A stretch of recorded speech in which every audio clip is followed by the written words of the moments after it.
Healing isn't just physical, it's emotional, it's spiritual. It's in your relationship with food too. Today we're going to talk about something a lot of people struggle with, but very few admit out loud: emotional eating, what it looks like, what it costs you, and how I finally broke free from it, for good. Because it's not just about food, it's about what's eating you. Before we jump into today's video, make sure you hit that like button, subscribe if you haven't already, and drop a comment down below. Your support helps me massively, and together, we're building something that can truly change lives. Let's grow this movement. One like, one comment, and one soul at a time. Now let's get into it. What is emotional eating, really? Let's break it down. Emotional eating is when you eat not because you're hungry, but because you're hurting. You're not feeding your stomach. You're feeding your sadness. You're feeding your stress. You're feeding your loneliness, your boredom, your anxiety. You use food like a band-aid, and in the moment, it feels like relief. But afterward, it feels like regret, shame, defeat. That's the cycle, that's the trap, and it's deeper than just cravings. It's a wound. How it starts. For me, it didn't start with junk food. It started with moments, a breakup, an overwhelming day, a night where I felt alone. I didn't mean to run to food, but I did. And I didn't even realize it was emotional eating at first, because the world makes it look normal. Treat yourself. You've had a rough day. You deserve this. But the more you keep connecting food to your emotions, the more you forget how to actually feel anything without it. I didn't notice the cost at first, but over time, it took more than just my energy. It stole my clarity, my self-respect, my discipline, my joy. I would feel good for 5 minutes, then empty again.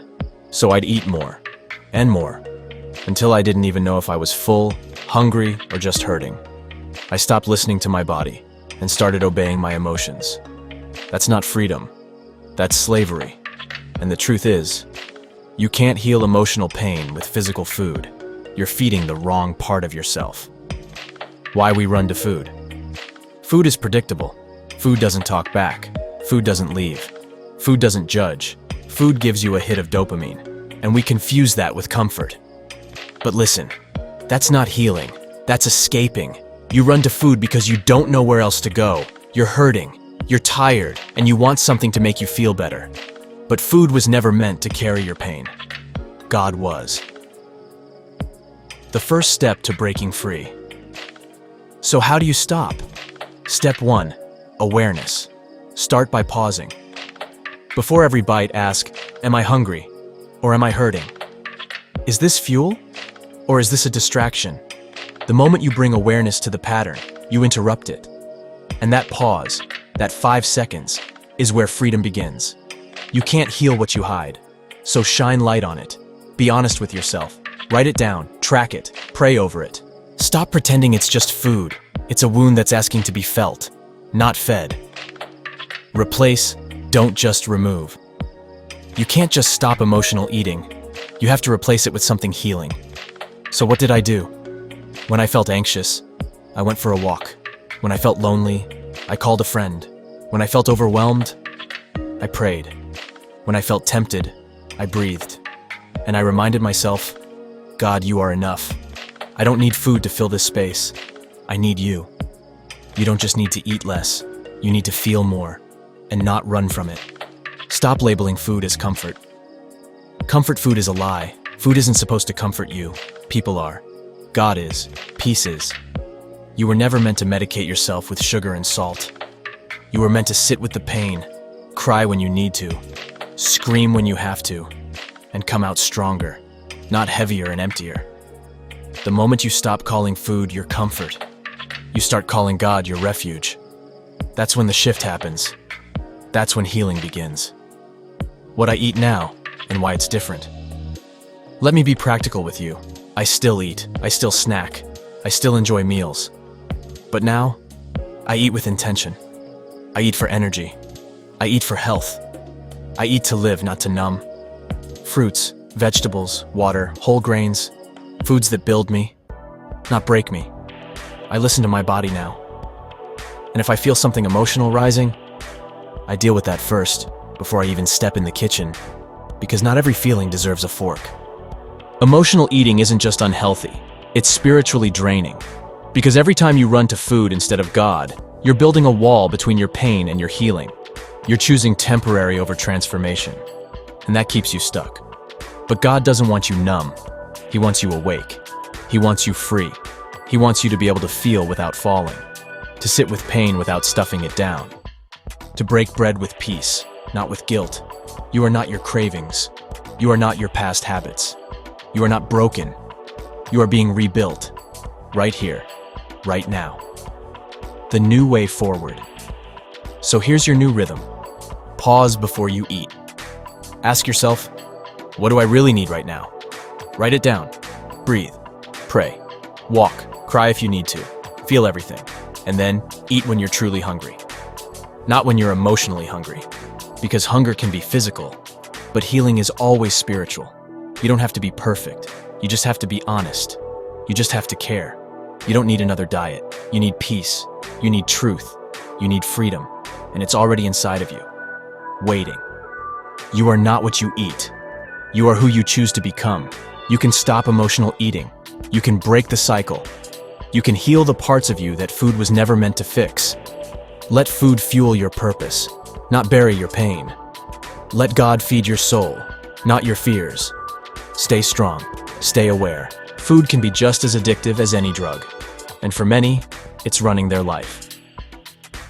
This isn't just about willpower. Let's start with something a lot of people get wrong. Food addiction isn't just about lack of discipline. It's about emotional and spiritual captivity. You're not weak.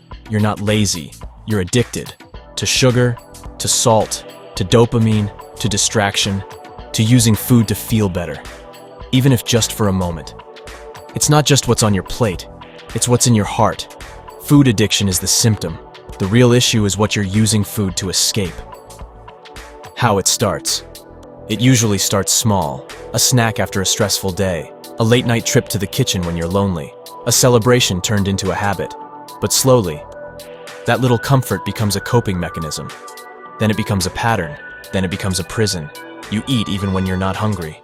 You promise you'll stop, but don't. You feel guilt right after, but still do it again. That's not just eating. That's addiction. And food addiction hides well. Because everyone eats. But not everyone's controlled by what they eat. What food addiction feels like. Let's be real. Food addiction feels like needing a sugar hit to feel okay. Eating in secret so no one sees you.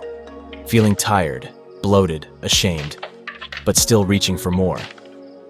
Planning your day around food. Saying, this is the last time. Over and over again. You're not eating for fuel. You're eating for relief. And it's not about hunger. It's about pain. Pain that was never processed. Loneliness that was never spoken. Stress that was never prayed over. And now, it shows up on your plate. The industry wants you addicted. Let's talk truth. These food companies, they know what they're doing. They hire scientists to find the bliss point. That perfect combo of sugar, fat, and salt that hijacks your brain. They use additives like MSG to keep you coming back. They use artificial flavors that mimic real food, but give you none of the nutrients.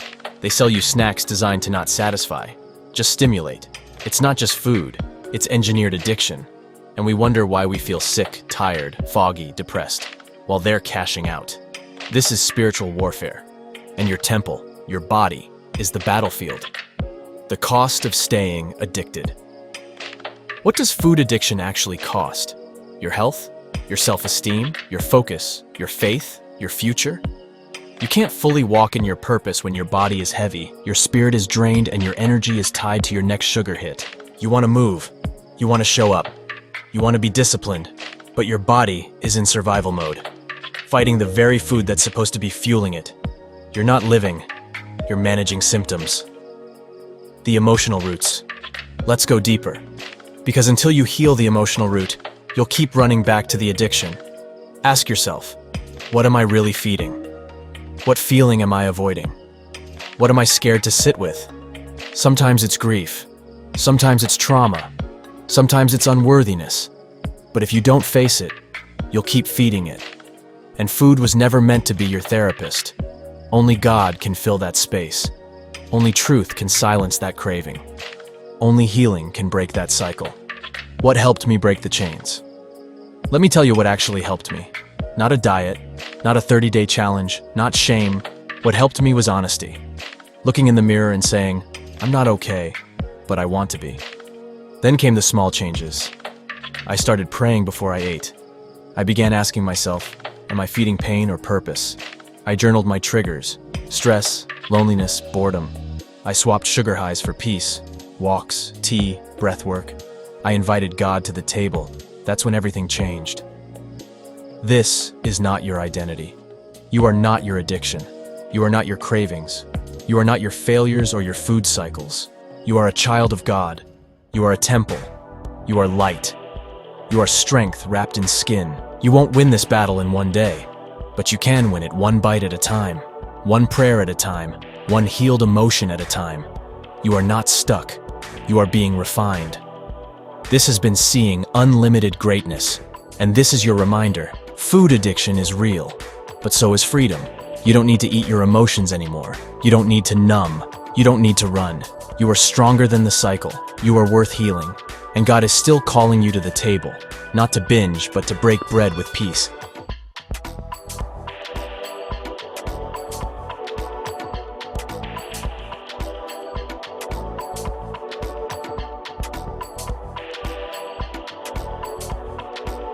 If you'd like to support the channel and help us keep pushing forward, there are links in the description where you can donate.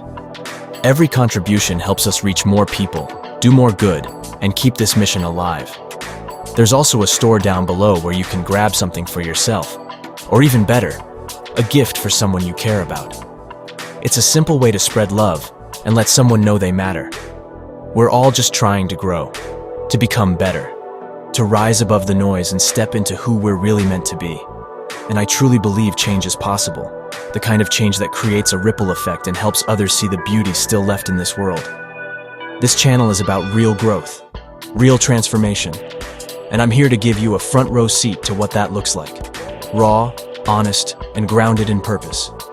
God is within all of us, and my goal is simple: to reflect that light as clearly and powerfully as I can for you and for the world around us.